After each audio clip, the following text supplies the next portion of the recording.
네, 안녕하세요. 오늘은 4학년 2학기 국어 7단원에서 9단원 내용 복습해보는 시간을 가져보도록 하겠습니다. 네, 7단원 독서 감상문을 써요에서는 독서 감상문을 쓰는 방법을 우리 배웠었는데요.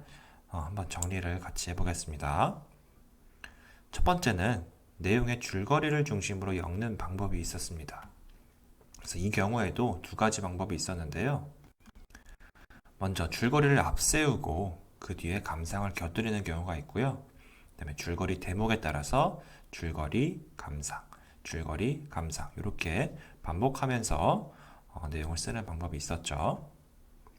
네, 두 번째는 내용과 자기 생활을 비교하면서 엮는 방법이 있었습니다.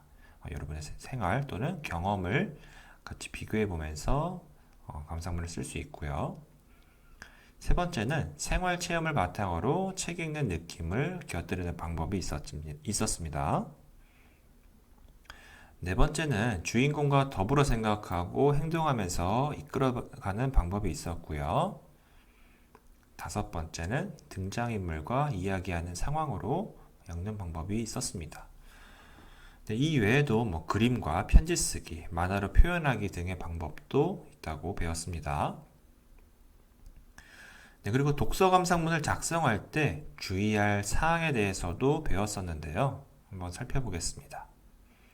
책의 내용을 바르게 이해해야 하고요. 두 번째는 자기의 생활, 경험, 환경, 생각과 느낌, 의견 등과 관계지어 써야 되고요. 세 번째는 어떤 형식으로 감상문을 쓸 것인가를 미리 정해두는 게 좋죠. 네 번째는 자기의 감동을 너무 앞세우거나 지나치게 드러내지 않는 것이 좋습니다. 이어서 글을 요약하는 방법도 함께 배웠었는데요.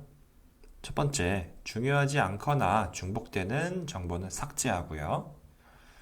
두 번째, 구체적인 낱말들은 더 일반적인 말로 대체하고.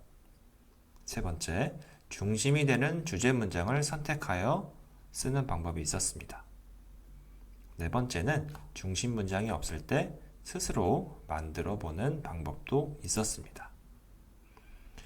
네, 이어서 8단원 생각하며 읽어요입니다. 네, 이 단원에 대한 중심 내용은 중요한 부분은 문제를 해결해 가면서 정리를 해보도록 하겠습니다.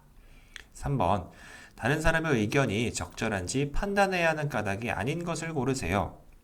자, 1번은 사람마다 생각이 다를 수 있기 때문이다. 맞고요. 2번 사람들의 생각은 모두 비슷하기 때문이다. 네, 2번이 아니죠. 3번 뜻하지 않게 잘못된 결과가 나올 수 있기 때문이다. 4번 잘못된 의견을 따르면 문제를 해결하지 못할 수도 있기 때문이다. 5번 적절하지 못한 의견을 따라 결정하면 잘못된 판단을 할 수 있기 때문이다. 네, 모두 맞는 설명입니다. 네, 하나의 문제를 더 풀어보겠습니다. 글쓴이의 의견이 적절한지 평가하는 방법으로 옳지 않은 것을 고르세요. 네, 첫 번째, 뒷받침 내용이 사실이고 믿을 만한지 확인을 한다. 네, 맞는 설명이죠. 두 번째, 글쓴이의 의견이 주제와 관련이 있는지 살펴본다. 세 번째, 글쓴이의 의견과 뒷받침 내용이 관련 있는지 한번 따져본다. 네 번째, 글쓴이의 의견이 문제 상황을 해결할 수 있는지 살펴본다. 모두 맞는 내용이네요. 다섯 번째, 뒷받침 내용이 내 의견과 같으면 사실 여부를 확인하지 않아도 된다. 이것이 틀린 설명이었습니다. 네, 이어서 9단원 감동을 나누며 읽어요에서는 이야기를 보고 내용에 대한 생각 나누기 어떻게 하는지 한번 살펴봤는데요. 먼저 이야기에서 어떤 일이 일어나는지 살펴보고 자신의 생각을 써보고요.